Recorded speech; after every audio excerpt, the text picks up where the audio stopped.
Hello friends, स्वागत है आपका सिलेक्शन ऑडिट में। दोस्तों, एनसीईआरटी के एसएसटी के सीरीज का आज का हमारा जो वीडियो होगा क्लास नाइन्थ के ज्योग्राफी का चैप्टर 4 होगा। ध्यान रखिएगा, 3 चैप्टर तक यानी कि चैप्टर आपका 1 से लेकर 3 तक हम लोग कंप्लीट कर लिए हैं। प्लेलिस्ट में प्लेलिस्ट डिस्क्रिप्शन में प्लेलिस्ट का लिंक दिया हुआ है, आप जाके वहां से देख सकते हैं। तो चैप्टर 4 में क्या है? चैप्टर 4 में जलवायु है, यानी हमारे देश के भारत की जलवायु कैसी है उसी पर यह पूरा चैप्टर है। और यहां से दोस्तों आपका मैं टीआरई में बताऊं तो टीआरई में 5 से 6 क्वेश्चन एग्जैक्ट पूछा गया है, डायरेक्ट पूछा गया है।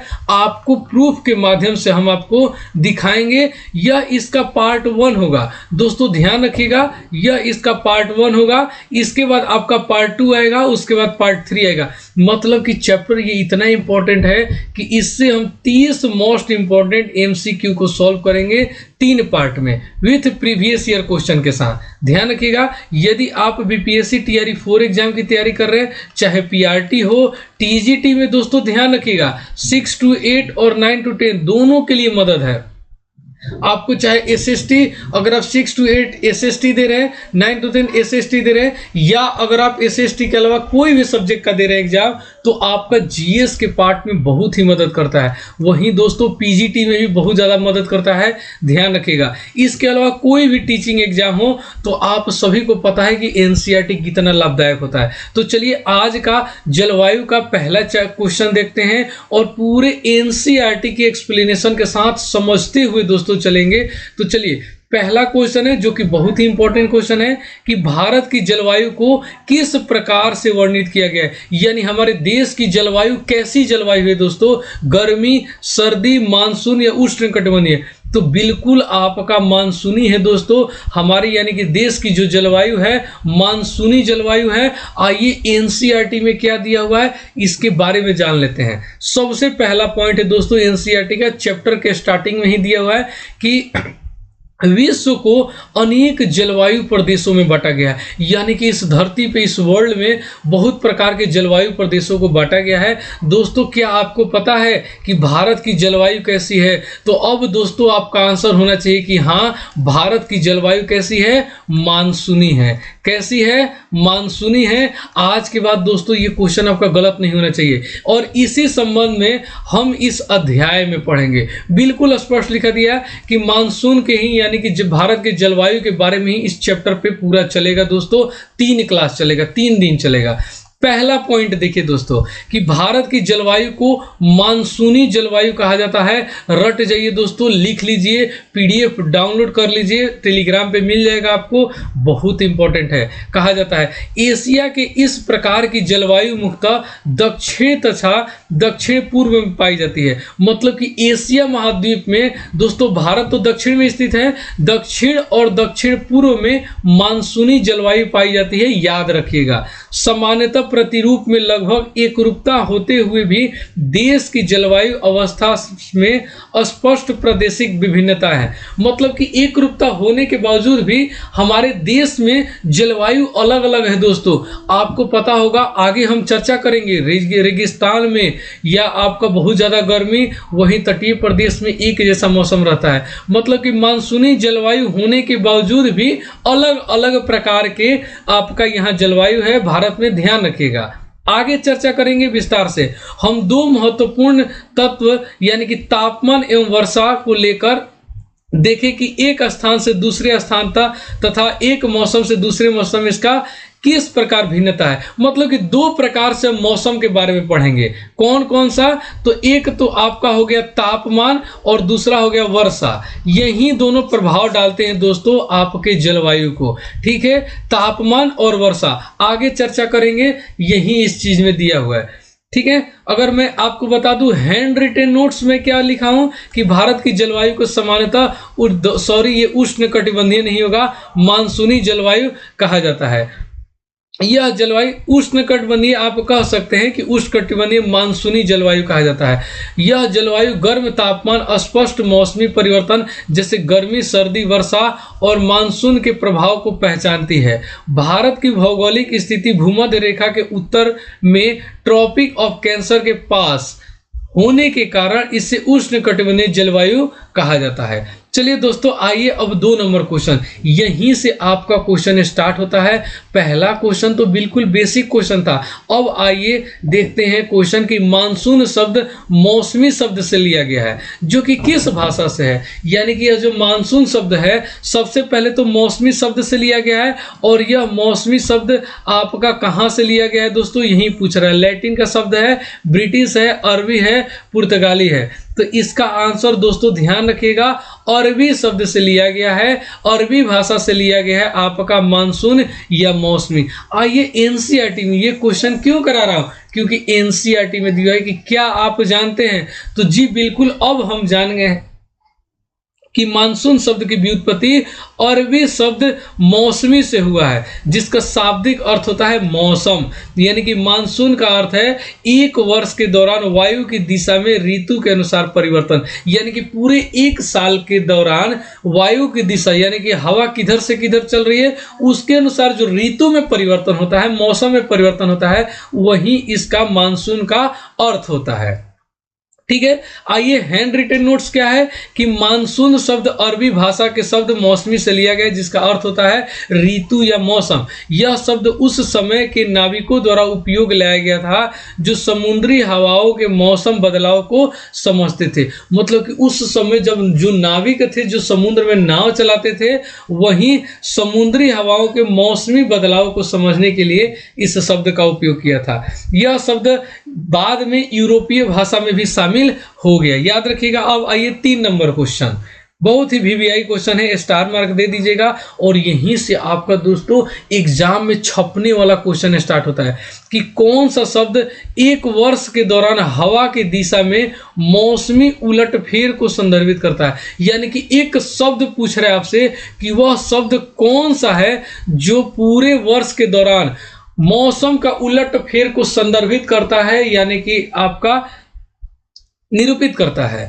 तो क्या मौसमी, मानसून, शरद ऋतु, बसंत ऋतु? आंसर दोस्तों हो जाएगा मानसून। मानसून आप सुने होंगे, यानी कि मानसून का ही मतलब होता है कि पूरे वर्ष के दौरान हवाओं की दिशा में या मौसम में उलटफेर। आप सभी को पता होगा, जैसे ही मानसून आता है वर्षा ऋतु, गर्मी से वर्षा ऋतु स्टार्ट हो जाता है। यानी कि मौसम में जो उलटफेर होता है दोस्तों, यह एक शब्द केवल मानसून ही बता देता है। मानसून शब्द से ही पता चल जाता है कि पूरे वर्ष के दौरान मौसम में उलटफेर होता है। ठीक है, आइए क्या है इसके बारे में हम चर्चा कर लिए। एनसीईआरटी में दिया हुआ था कि मानसून शब्द का अर्थ है कि एक वर्ष के दौरान हवा की दिशा में मौसमी परिवर्तन। बिल्कुल समझते हुए चलेंगे। यह बदलाव विशेष रूप से दक्षिणी एशिया में ग्रीष्म और शीत ऋतु के बीच देखी जाती है। ध्यान रखिएगा, शीत ऋतु में भी मानसून आता है और उसका प्रभाव देखा जा सकता है। यानी कि चर्चा करेंगे कहाँ आता है, कब आता है। मानसून भारत की जलवायु और कृषि के लिए अत्यंत महत्वपूर्ण है, याद रखिएगा। आइए 4 नंबर क्वेश्चन। 4 नंबर क्वेश्चन क्या है दोस्तों, ये एग्जाम में छपेगा, इस बार TRE 4 में छपेगा, याद रखिएगा दोस्तों। बहुत ही वीवीआई क्वेश्चन है कि किस ऋतु में राजस्थान के कुछ भागों में पारा 50 डिग्री सेल्सियस तक पहुंच जाता है। दोस्तों कौन सा मौसम होता है, कौन सा ऋतु होता है जहां राजस्थान के कुछ भागों में 50 डिग्री सेल्सियस तक तापमान पहुंच जाता है? तो दोस्तों देखिए, ऑप्शन है गर्मी, मानसून, सर्दी या विंटर, इनमें से कोई नहीं। तो 4 का बिल्कुल दोस्तों याद रखिएगा, गर्मी। ये क्वेश्चन मैं क्यों लिया हूं, क्वेश्चन इसलिए लिया हूं क्योंकि आइए एनसीईआरटी में लिखा हुआ है, मैं नहीं लिख रहा हूं, एनसीईआरटी में लिखा हुआ है कि गर्मियों में, ध्यान रखिएगा कब, गर्मियों में राजस्थान के मरुस्थल के कुछ भागों का तापमान 50 डिग्री सेल्सियस तक पहुंच जाता है। और क्वेश्चन, एक क्वेश्चन और बनता है दोस्तों, ध्यान रखिएगा कि जबकि जम्मू कश्मीर के पहलगांव, जम्मू कश्मीर में दोस्तों एक जगह है पहलगांव, में तापमान 20 डिग्री सेल्सियस रहता है, याद रखिएगा। यानी राजस्थान में जब 50 डिग्री सेल्सियस, तो जम्मू कश्मीर के पहलगांव में 20 डिग्री सेल्सियस रहता है। वहीं दोस्तों अगर जम्मू कश्मीर की बात करूं, आप सभी को पता होगा कि भारत में सबसे ज़्यादा ठंड जम्मू कश्मीर में पड़ता है। यानी कि सर्दी की रात में यही पहलगांव में आपका जम्मू कश्मीर के द्रास का तापमान देखिए, जगह एक लिखा हुआ है द्रास, यानी कि जम्मू कश्मीर में द्रास का तापमान -45 डिग्री सेल्सियस तक हो सकता है दोस्तों, जबकि थिरुवनंतपुरम में 22 डिग्री सेल्सियस हो सकता है। ये सब दोस्तों गर्मी और सर्दी की बात की गई है। 2 पॉइंट निकल के आया कि अगर मैं गर्मी की बात करूं तो राजस्थान में 50 डिग्री सेल्सियस, वहीं जम्मू कश्मीर के पहलगांव में 20 डिग्री सेल्सियस। दोस्तों एक पार्ट आपका यही कंप्लीट हुआ। दूसरा पार्ट यहां से दिया हुआ है, दूसरा पार्ट की सर्दी की रात में जम्मू कश्मीर का एक द्रास जगह है, वहां पे दोस्तों -45 डिग्री सेल्सियस तक आपका टेम्परेचर पहुंच जाता है। वहीं दोस्तों आपका मैं बताऊं कि सर्दी के ही मौसम में आपका थिरुवनंतपुरम है, वहां पे 22 डिग्री सेल्सियस हो सकता है, ध्यान रखिएगा, ठीक है। यानी कि गर्मी और सर्दी में हमारे देश में विभिन्न विभिन्न स्थानों पर कैसा मौसम रहता है, टेम्परेचर क्या रहता है, उस पर चर्चा कर लिए। राजस्थान एक शुष्क, ड्राई और अर्ध शुष्क क्षेत्र है। यहाँ गर्मी के मौसम का तापमान अक्सर 45 डिग्री से ऊपर चला जाता है। थार मरुस्थल ऐसा है कि क्षेत्र का पारा 50 डिग्री सेल्सियस तक पहुंच जाता है। भारत का सबसे बड़ा मरुस्थल थार मरुस्थल है, आपको बता दिया हूं। यह भारत के सबसे गर्म स्थानों में से एक माना जाता है। अब आइए 5 नंबर क्वेश्चन, सिर्फ दो, देखिए दोस्तों आपको क्वेश्चन सॉल्व नहीं करना है, इस आपको एक्सप्लेनेशन के द्वारा क्वेश्चन को सॉल्व करना है, ध्यान रखिएगा, इंपॉर्टेंट है। यानी कि भारत में दिन और रात के तापमान में व्यापक अंतर कहाँ देखने को मिलता है दोस्तों? भारत का कौन सा ऐसा जगह है, कौन सा ऐसा क्षेत्र है जहां दिन और रात में बहुत ज्यादा का अंतर होता है, बहुत ज्यादा का अंतर होता है तापमान में?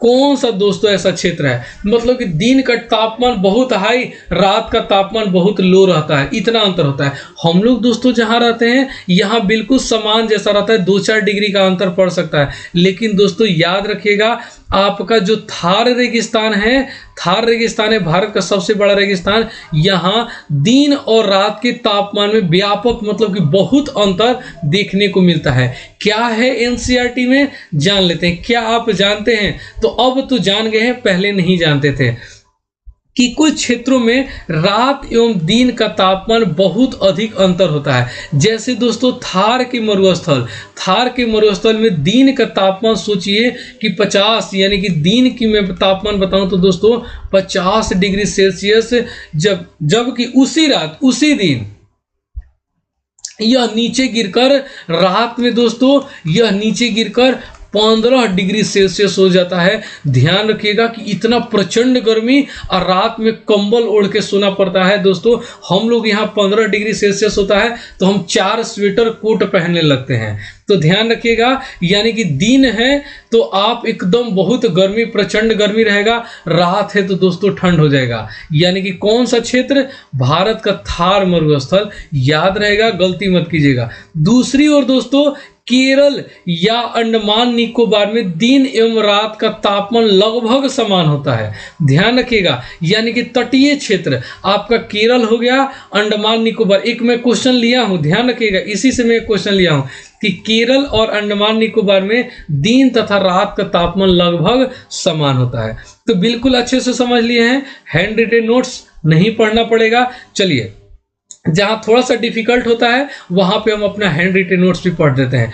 कौन से क्षेत्र में तापमान की स्थिति में कम अंतर देखा जाता है? आ गया ना क्वेश्चन, अब बताइए। लेकिन इसका देखिए एनसीईआरटी में भी स्पष्ट लिखा हुआ है, वहीं पे नहीं। यानी कि आपका तटीय क्षेत्र हो गया दोस्तों, तटीय क्षेत्र हो गया, यानी कि कोस्टल एरिया, समुद्र तट के निकट वाला जो एरिया होता है दोस्तों, वहां के तापमान में कम अंतर देखा जाता है। 1-2 डिग्री का अंतर हो सकता है, उससे ज्यादा नहीं। याद रखिएगा कि सामान्य रूप से तटीय क्षेत्रों के तापमान में अंतर कम होता है, देश के आंतरिक भागों में मौसमी या ऋतुनिष्ठ अंतर अधिक होता है। यानी कि देश के अंदर जो है आपका कोस्टल एरिया छोड़ दिया जाए तो बहुत ज़्यादा का अंतर हो सकता है, लेकिन दोस्तों वहीं तटीय क्षेत्र में तापमान में कम अंतर होता है। वहीं दोस्तों मैं उत्तरी मैदान की मैं बात करूं, देखिए टॉपिक चेंज हो गया है, ये मत सोचिएगा कि तटीय मैदान चल रहा है। उत्तरी मैदान की बात करूं तो वर्षा की मात्रा सामान्यतः पूर्व से पश्चिम की ओर घटती जाती है। ये विभिन्नताएं लोगों के जीवन में विविधता लाती है, जो उनके भोजन, वस्त्र और घरों के प्रति। दोस्तों जाहिर सी बात है कि जैसे जैसे मौसम बदलेगा, आपका भोजन, वस्त्र, घर के प्रकार सब चेंज हो जाता है। चलिए 7 नंबर क्वेश्चन देखते हैं। 7 नंबर क्वेश्चन भी बहुत इंपॉर्टेंट, बेहद ही महत्वपूर्ण क्वेश्चन है कि निम्नलिखित में से कौन सा एक प्रमुख जलवायु नियंत्रक है, यानी कि क्लाइमेट कंट्रोलर है, कौन सा दोस्तों? तो देखिए ऑप्शन है अक्षांश, समुद्री धाराएं, राहत सुविधा, उपरोक्त सभी। तो आंसर दोस्तों सभी होगा। आइए जान लेते हैं एनसीईआरटी में क्या लिखा हुआ है। मतलब कि दोस्तों आपसे पूछ रहा है कि क्लाइमेट को नियंत्रण यानी कि क्लाइमेट का कंट्रोलर कौन होता है।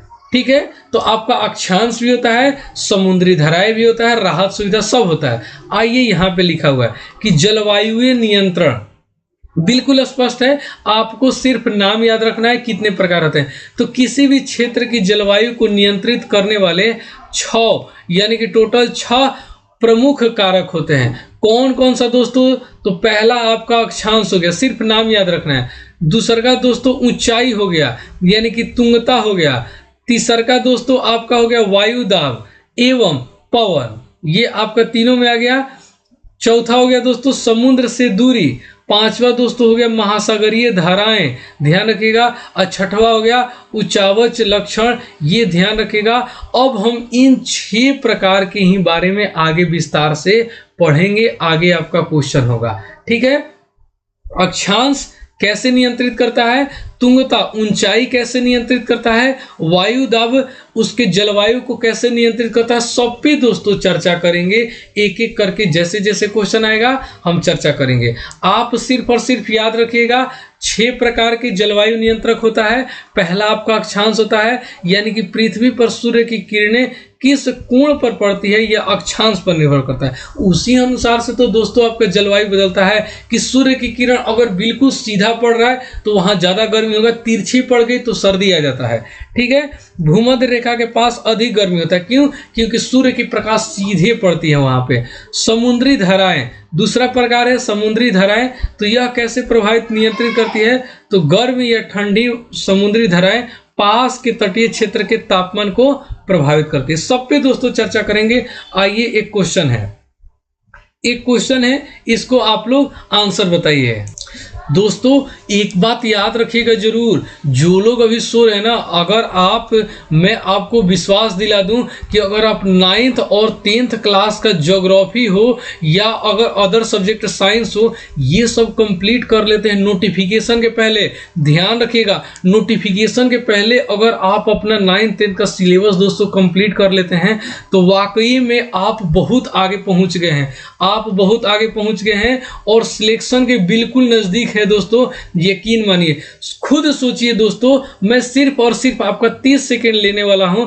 खुद सोचिए दोस्तों कि जिस दिन नोटिफिकेशन आएगा आप उस दिन स्टार्ट कीजिएगा 6th क्लास का, 7th क्लास का, 8th क्लास का, 9th क्लास का और 10th क्लास का। इतना सारा कंप्लीट करते करते दोस्तों आपका TRE 5 आ जाएगा। यकीन मानिए ऐसा ही होता है। आप 6th क्लास में दोस्तों 7 से 8 चैप्टर है, वहीं 7th क्लास में 8 चैप्टर है, 8 क्लास में भी 8 चैप्टर है, 9th क्लास में 6 चैप्टर है, 10 क्लास में भी दोस्तों 6 या 7 चैप्टर है। इतना चैप्टर दोस्तों सिर्फ और सिर्फ ज्योग्राफी का, साइंस का आपका हो गया, सिविक्स हो गया, हिस्ट्री हो गया। सोचिए दोस्तों जिस दिन नोटिफिकेशन आ जाए, जो लोग नोटिफिकेशन का वेट करते हैं कि जिस दिन नोटिफिकेशन आएगा मैं उस दिन से पढ़ूंगा, तो आप बिल्कुल पीछे हैं, आप उस रेस में नीचे से हैं दोस्तों। ध्यान रखिएगा, जो नोटिफिकेशन तक सारा चैप्टर कंप्लीट कर लिए, सारा एनसीईआरटी कंप्लीट कर लिए, उनके बाद वो क्या करेंगे, नोटिफिकेशन आएगा वो सीधे प्रैक्टिस सेट करने लगते हैं, और यकीन मानिए आपका सिलेक्शन उसी दिन कंप्लीट हो जाता है, आपका सिलेक्शन उसी दिन हो जाता है दोस्तों। इसीलिए देखिए प्लेलिस्ट बना हुआ है, क्लास 6 से लेके 8 तक कंप्लीट हो गया है, 9th का 3 चैप्टर कंप्लीट हो गया है, साइंस का भी सारा चैप्टर कंप्लीट हो गया है दोस्तों, 8 क्लास तक का 9th का 3 चैप्टर हो गया है। प्लेलिस्ट में सारा कुछ दिया हुआ है, जाइए देखिए। हम लोग प्रैक्टिस सेट जीएस का प्रैक्टिस सेट 31 तक कंप्लीट कर लिए हैं, वहीं साइंस का प्रैक्टिस सेट 3 तक कंप्लीट हो गया है दोस्तों, और हो सकता है कि आज से मैथ का भी प्रैक्टिस सेट आने लगेगा। तो यकीन मानिए पहले से प्रिपेयर रहिए, पहले से तैयार रहिए, इस बार आप लोग सिलेक्शन लेके जाइएगा। चलिए कौन सी रेखा पश्चिमी में कच्छ के रण से पूर्व में मिजोरम तक फैला हुआ है? यानी कि कौन सा ऐसा रेखा है दोस्तों, कर्क रेखा, मकर रेखा, भूमध्य रेखा, कौन सा ऐसा कर्क रेखा है जो पश्चिम में आपका पश्चिम में कच्छ के रण यानी गुजरात से लेकर आपका मिजोरम तक बिल्कुल फैला हुआ है? कौन सा ऐसा रेखा है? तो दोस्तों 8 का आंसर हो जाएगा ए, कर्क रेखा। कर्क रेखा दोस्तों भारत के 8 राज्यों से होकर गुजरती है। रामझा के 6 बंगु मित्र मैं आपको बता दिया हूं ट्रिक के माध्यम से कौन कौन वो स्टेट है, तो ध्यान रखिएगा कर्क रेखा भारत के 8 राज्यों से गुजरती है, जो कि अगर मैप में अगर मैं देखूं दोस्तों तो यहां से लेके बिल्कुल आपका मिजोरम त्रिपुरा होते हुए निकलती है भारत के 8 राज्यों से। आइए एक बार चर्चा कर लेते हैं। अगर मैं दोस्तों बता दूं, हो सकता है मेरी बात पे विश्वास नहीं होगा, लेकिन इस पॉइंट को यहाँ मैं जो अभी बताने वाला हूं इसको दोस्तों आप लोग कहीं नोट्स बना लीजिएगा, ये छपने वाला क्वेश्चन है, आपको यकीन हो जाएगा। आइए, कर्क वृत्त देश के मध्य भाग पश्चिम में कच्छ के रण से लेकर पूर्व में मिजोरम से होकर गुजरती है। पहला क्वेश्चन तो दोस्तों आपका यही छपेगा कि कर्क रेखा भारत के कहां से कहां तक फैला हुआ है या गुजरता है। तो दोस्तों ध्यान रखिएगा, पश्चिम में गुजरात के कच्छ के रण में आपका मिजोरम में ये गुजरता है सीधे एकदम, बिल्कुल देखिए यहां से ऐसे सीधे निकल जाता है। पहला क्वेश्चन। दूसरा क्वेश्चन दोस्तों कि देश का लगभग आधा भाग कर्क वृत्त के दक्षिण में स्थित है, जो कि उष्णकटिबंधीय क्षेत्र है। छपेगा क्वेश्चन, बार बार बोल रहा हूं, ये क्वेश्चन आपका छपेगा दोस्तों, ध्यान रखिएगा। यानी कि कर्क रेखा के दक्षिण में आपका उष्णकटिबंधीय क्षेत्र है दोस्तों, याद रखिएगा, याद रहेगा दोस्तों। दूसरा क्वेश्चन आपका क्या बना कि आपका कर्क रेखा भारत को 2 भागों में आधा आधा 2 भागों में बांटती है, उत्तरी और दक्षिणी। दक्षिणी भाग जो होता है दोस्तों इसी को उष्णकटिबंधीय क्षेत्र कहा जाता है, याद रखिएगा। तीसरा क्वेश्चन, मैं तीसरे क्वेश्चन की मैं बात करूं तो कर्क वृत्त के उत्तर में स्थित शेष भाग उपोष्ण कटिबंध, बहुत ही इंपॉर्टेंट, मैं बार बार बोल रहा हूँ, भी डॉट डॉट लगाते जाइए दोस्तों, इतना इंपॉर्टेंट ये क्वेश्चन है दोनों। यानी कि अगर मैं दक्षिण भाग की बात करूं, कर्क रेखा के दक्षिण में उष्णकटिबंधीय क्षेत्र है। अगर मैं उत्तर की मैं बात करूं दोस्तों तो उत्तर में उपोष्ण कटिबंध, याद रखिएगा, उत्तर मतलब उपोष्ण कटिबंध और दक्षिण मतलब कि उष्ण कटिबंध, याद रहेगा, छूटना नहीं चाहिए। देखिए यहां से मैं चाहता तो 4 क्वेश्चन आपको बना के नंबर ऑफ क्वेश्चन बढ़ा सकता था, लेकिन नहीं दोस्तों, एक ही क्वेश्चन में एक ही जगह अगर हम 4 क्वेश्चन को सॉल्व कर लेंगे तो क्या दिक्कत है। बार बार बोल रहा हूं दोस्तों, याद रखिएगा, ये हमारा भारत का मैप है, सॉरी यहां से कर्क रेखा गुजर रही है, तो इसके दक्षिण में जो स्थित है क्षेत्र को उसको उष्णकटिबंधीय है, और जो उत्तर में क्षेत्र है भारत का उसको उपोष्ण कटिबंध कहा जाता है, याद रखिएगा, लिख लीजिए, दीवार पे चिपका लीजिए, छपेगा। इसलिए भारत की जलवायु में उष्ण कटिबंधीय जलवायु एवं उपोष्ण कटिबंधीय जलवायु दोनों की विशेषताएं उपस्थित है। इसीलिए दोस्तों दोनों की यानी कि उष्ण और उपोष्ण क्वेश्चन पूछ देगा कि भारत की जलवायु किस प्रकार की जलवायु है, और दोस्तों वहां मानसूनी नहीं देगा, आपको दे देगा एक ऑप्शन में दे देगा, ध्यान रखिएगा, उष्ण कटिबंधीय, 2 में दे देगा उपोष्ण कटिबंधीय, और डी ऑप्शन रहता है दोस्तों एक या एक से अधिक, और आप लोग उष्ण करके आ जाइएगा, जो कि आपका 1 नंबर फ्री का कट जाएगा। आपको डी आंसर करना है, यानी कि उपोष्ण और उष्ण कटिबंधीय दोनों प्रकार की विशेषताएं हमारे जलवायु में होती है। चलिए, बहुत ज्यादा समय दे दिए इस क्वेश्चन पे, बहुत इंपॉर्टेंट जो कि क्वेश्चन था। चलिए, नहीं समझ में आया होगा दोस्तों, एक बार कमेंट कीजिएगा, एक बार कमेंट कीजिए, यकीन मानिए मैं इसको जीएस के प्रैक्टिस सेट में क्वेश्चन लेकर आऊंगा और एक बार फिर वहां आपको समझा दूंगा। कमेंट करके बताइएगा अगर नहीं समझ में आया तो। अगर दोस्तों आ गया होगा समझ में तो एक बार कमेंट करके जरूर बताइएगा कि समझ में आ गया है, ताकि दोस्तों क्या होता है कि मुझे पता चलता है कि मैं हो सकता है कि पढ़ाने में कहीं भूल चूक कर रहा हूं, तो आपका कमेंट ही मुझे आपका फीडबैक होता है, मेरा फीडबैक होता है कि मैं अगले सीरीज से, अगले क्लास से मैं उस पर ध्यान रखूंगा। तो कमेंट करके जरूर आप लोग बताइएगा, भारत के किस भाग में उष्णकटिबंधीय जलवायु पाई जाती है। आ गया ना क्वेश्चन दोस्तों। अब बताइए उष्णकटिबंधीय, तो मैं आपको मैप बना दूं। देखिए मैप में हो सकता है मुझे उतना नहीं आता है। देखिए ये हमारा हो गया कर्क रेखा, भारत के 8 राज्यों से गुजरती है। कौन सी?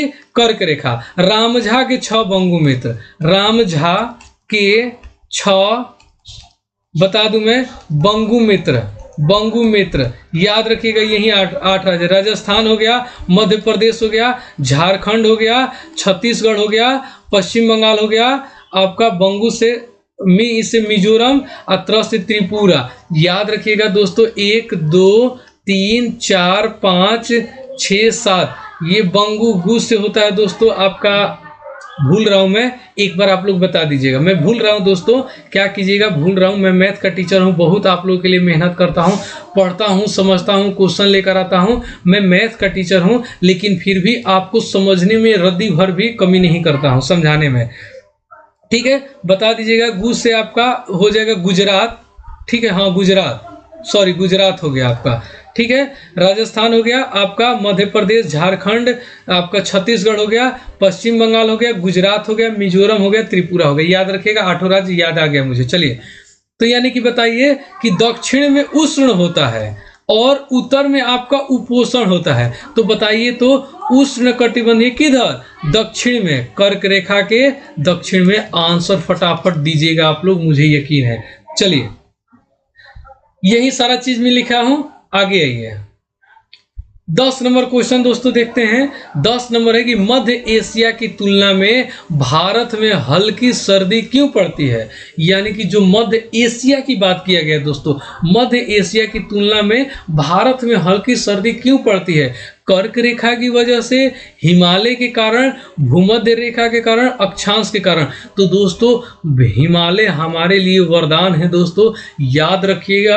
हिमालय इतना इंपॉर्टेंट है हमारे देश के लिए कि पूरा उत्तर में पूरा ठंड हवा को रोक के रखता है। नहीं तो दोस्तों हमारे भी देश में बहुत ज़्यादा सर्दी पड़ता है। याद रखिएगा, ये हिमालय हमारे लिए वरदान है दोस्तों। यकीन नहीं होगा आपको मैं बता दूंगा सारा इसी चैप्टर में कि हमारे लिए हिमालय वरदान क्यों है। याद रखिएगा कि मध्य एशिया की तुलना में भारत में हल्की सर्दी पड़ती है। मध्य एशिया में दोस्तों बहुत ज़्यादा सर्दी पड़ता है, लेकिन यही हिमालय इस ठंड हवा को दोस्तों रोक लेता है, जिससे हमारे यहाँ बहुत हल्की सर्दी पड़ती है।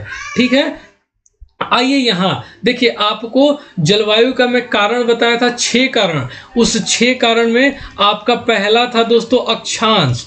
पहला क्या था? अक्षांश। दूसरा है दोस्तों आपका ऊंचाई।